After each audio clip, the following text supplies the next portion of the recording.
नमस्कार, भारत लाइव देख रहे हैं आप। अभी हमारे साथ है राजद के वरिष्ठ नेता भाई वीरेंद्र। प्रदर्शन कर रहे लोगों पर पुलिस ने गोली चलाई, क्या कहा जाएगा इस पर भाई वीरेंद्र जी?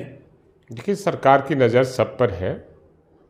कहाँ इसकी जांच हो रही है कि आखिर किस कारण से गोली चली है, सरकार उस पर केंद्रित है और उस पर जांच करा रही है। भाई वीरेंद्र जी, आप आज जिस मुकाम पर हैं, आंदोलन की उपज है आप लोग। कोई भी व्यक्ति आंदोलन कर सकता है। वैसे में अगर मान लीजिए कि कुछ लोग उग्र भी होते हैं, क्योंकि आप जानते हैं कि भीड़ में कुछ हिंसक तत्व के लोग भी, कुछ उग्रवादी लोग भी होते हैं जो उपद्रव करते हैं, वैसे में प्रशासन की चूक नहीं मानी जाएगी कि इतनी बड़ी भीड़ जुटी और प्रशासन मुख दर्शक बना। देखिए, सबसे बड़ी चीज़ है कि सरकार जब जांच करा रही है कि किन कारणों से गोली चली है नहीं चली है, तो इंतजार करना चाहिए और रिपोर्ट आनी चाहिए कि किस कारण से घटना घटी है। तो निश्चित रूप से क्या कारण है नहीं कारण है, सरकार जांच करा रही है तो जांच करा रही है, तो फिर उसको जांच का इंतजार करना चाहिए। लेकिन सर, एक चीज़ तो आप मानेंगे कि बिजली में इन दिनों खास करके बहुत सी अनियमितताएं मिल रही है। चाहे वो स्मार्ट मीटर लगाओ तब से बिलिंग की बात हो, बिजली रहने की बात हो, वैसे में जनता सिर्फ कार्यालय का चक्कर लगाने के लिए मजबूर होती है, कोई सुनवाई नहीं हो पा रहा। नहीं, सुनवाई तो सब जगह होती है। सरकार तरीके से काम कर रही है और सरकार के जिम्मे जितना भी काम है, जो नियम कानून है उसके कहीं गलतियां हैं तो उसको सरकार उसकी सुधार कर रही है, त्रुटियां हैं उसको दूर कर रही है। और ऐसा नहीं है कि सारे जगहों में राम राज है और राम राज में कहीं कोई शिकायत नहीं, ऐसी बात नहीं है। शिकायतें हैं, जहाँ शिकायत होती है, त्रुटि होती है, उसको दूर किया जाता है। सर, उदाहरण के तौर पर आप पटना में ले लीजिए, जब से कैमरे से निगरानी हो रही है, कार वाले को चालान भेज दिया रहा है, बाइक का नंबर निकल रहा है, स्कूटी में कार का नंबर निकल रहा है, और लोग जो है ट्रैफिक एसपी के कार्यालय में दौड़ रहे हैं। सर, कोई सुनवाई नहीं। इस पर सरकार संज्ञान ली है और सरकार के ध्यान में है, सरकार उस पर कार्रवाई कर रही है। महागठबंधन में सब चीज ठीक चल रहा है सर? ऑल इज वेल, कहीं कोई दिक्कत नहीं है, स्मूथली सरकार चल रही है। दिक्कत नहीं है। यहाँ पर मुख्यमंत्री नीतीश कुमार जब बैठक हुई है उसमें नाराज बताए जाते हैं, बेंगलुरु में नाराज बताए जाते हैं, 24 घंटा मीडिया से कोई बात नहीं करता नहीं, है। ये मोदी गोदी मीडिया का प्रचार है जी। और चूंकि गोदी मीडिया इससे घबरा गया है कि इंडिया गठबंधन बन गया है, और इंडिया गठबंधन करने से जो मोदी का मीडिया है वो घबराहट में ये सब प्रचार कर रहा है, दुष्प्रचार। ऑल इज वेल, सारे दल के 26 दल के जुटान हुआ था, वो सब फिर जुटेंगे महाराष्ट्र में, इस बार फाइनल होगा। और इस घबराहट में मीडिया, जो गोदी मीडिया है, वो भी परेशान है और मोदी जी तो परेशान है ही। अरविंद केजरीवाल सर यहाँ से नाराज होकर नहीं गए थे मीडिया? एकदम नहीं नाराज होके गए थे। अगर नाराज होते तो बेंगलुरु बैठक में नहीं जाते जी। आप कौन सा बात करते हैं? जब पटना के नाराजगी होती तो बेंगलुरु में नहीं जाते। सर, उन्होंने दिल्ली जाकर के अपना पोस्ट किया था कि जब तक अध्यादेश पर सुनवाई नहीं होगी मैं नहीं जाऊंगा। हो सकता है उनको आश्वासन दिया गया। अरे नहीं भाई, कोई भी मामला होता है तो अपनी बात को रखने का अधिकार सबको है।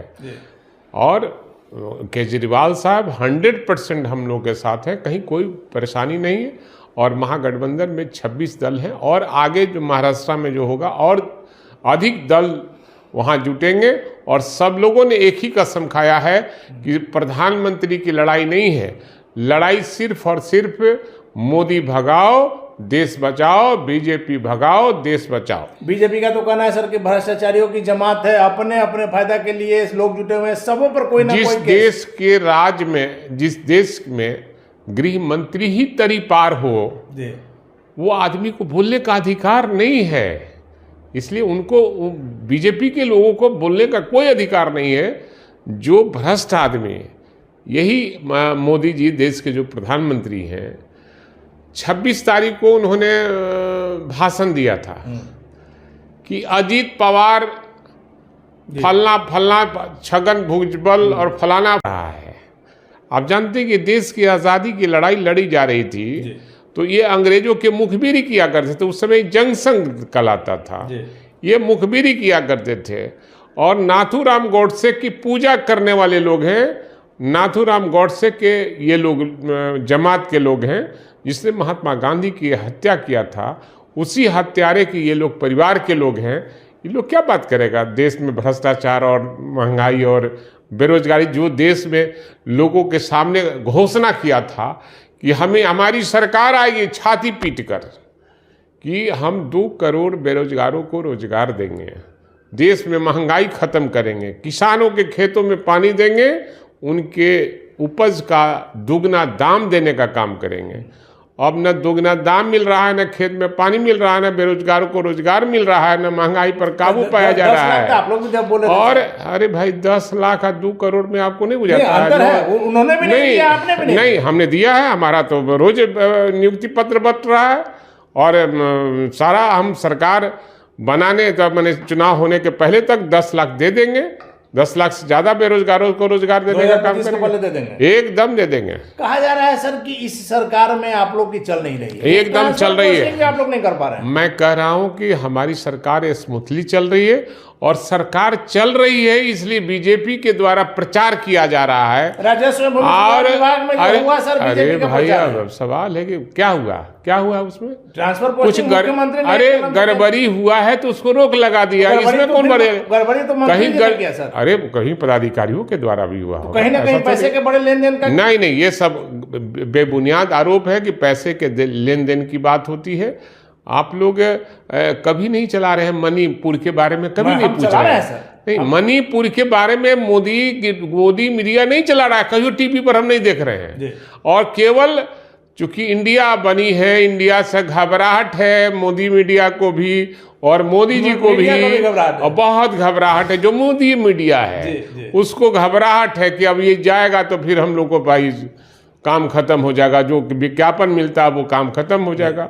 इसलिए मोदी मीडिया को भी मैं कहूँगा कि लोकतंत्र का चौथा स्तंभ है, स्तंभ मजबूत रहेगा तो लोकतंत्र बचेगा, नहीं तो लोकतंत्र समाप्त होगा तो सब ध्वस्त हो जाएगी। सर राजस्व विभाग की आपने बात खारिज कर दी, स्वास्थ्य मंत्रालय तेजस्वी यादव के पास कुछ नहीं, यहाँ सब सरकार स्मूथली चल रही है। आप कितनों खोदिएगा सरकार इधर उधर होने वाली नहीं है। एकदम मैं कह रहा हूं कि सरकार मजबूती से कंधे मिलाकर बिहार के सर्वांगीण विकास के लिए काम कर रही है। 2024-2025 में आप लोग एकदम 24 में बीजेपी को बाहर 7 समुंदर पार भेजने का काम करेंगे। कितने सीट है बिहार में सर? 40 में 40 एकदम इंडिया का 40 में 40 जीतेगा। सर आखिरी सवाल है, प्रधानमंत्री मोदी ने कहा है कि तीसरे कार्यकाल में दुनिया की पहली 3 अर्थव्यवस्था में एक भारत होगा।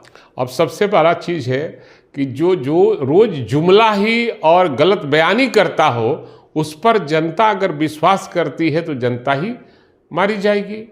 इसलिए कि इन्होंने 14 में घोषणा किया था 2 करोड़ बेरोजगारों को रोजगार देंगे। महंगाई के बारे में कहा था कि एकदम महंगाई एकदम चरम सीमा पर है, उसको एकदम नीचे लाएंगे, और किसानों के खेतों में पानी देंगे। और लेकिन देश की पैसा, गाढ़ी कमाई का पैसा अडानी को हम पंप किए जा रहे हैं। सिलेंडर देश का हो गया। हाँ, जो 300 रुपया था तो हाकार मचा हुआ था, सिलेंडर लेकर मोदी जी चलते थे कि 300 रुपया हो गया, अब 1250 रुपया हो गया सिलेंडर। तो मोदी जी को पहले ये जवाब देना चाहिए और जनता को न समझे कि बुर्बक है। अब जाती हुई गद्दी को देख रहे हैं कि अब कह रहे हैं, छाती पीट रहे हैं कि हमको तीसरी बार बना दो। तो जनता इस बार माफ करने वाली नहीं है। इस बार देश की जनता के सामने ये मजिस्ट्रेट चेक इन में पकड़े गए हैं।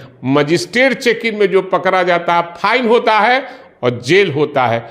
इसलिए मोदी जी को जाना है। देश की जनता ने तय कर लिया है, देश को लूट लिया मिल के हुस्न वालों ने, उजला उजला बाल और उज्जड़ दाढ़ी वालों ने। चलिए, तो देश को लूट लिया। साफ तौर पर भाई वीरेंद्र का कहना है कि किसी भी स्थिति में इस बार बीजेपी की एनडीए की दाल नहीं गलेगी। इंडिया गठबंधन जो है बिहार में 40 में 40 सीट जीतेगा। साथ ही साथ महागठबंधन में बिहार में कहीं कोई दिक्कत नहीं है। जो भी खबरें चल रही है वो मीडिया का चलाया हुआ है। अंदर से मुख्यमंत्री नीतीश कुमार, लालू प्रसाद यादव पूरी तरह से चट्टानी एकता है। क्या कुछ होगा भाई वीरेंद्र के दाव में, क्या सच्चाई है, वक्त बताएगा। फिलहाल आप बने रहे भारत लाइव के साथ। अगर ये वीडियो पसंद आई और वह बिहार के राजनीति और बिहारियत से सरोकार रखेनी तो सब्सक्राइब बटन दबा के चैनल के सब्सक्राइब कर ली। ओजे एगो घंटी बा, ओकरा बटन दबा देला से कुल सटीक और मारक खबर रुआ मुफ्त में मिल जाई। अगर रुआ पत्रकारिता के हमनी के नया प्रयोग में सहयोग कर चाहतानी तो ज्वाइन बटन दबा दी। पेटीएम नंबर नोट कर ली 9386 816-700। धन्यवाद।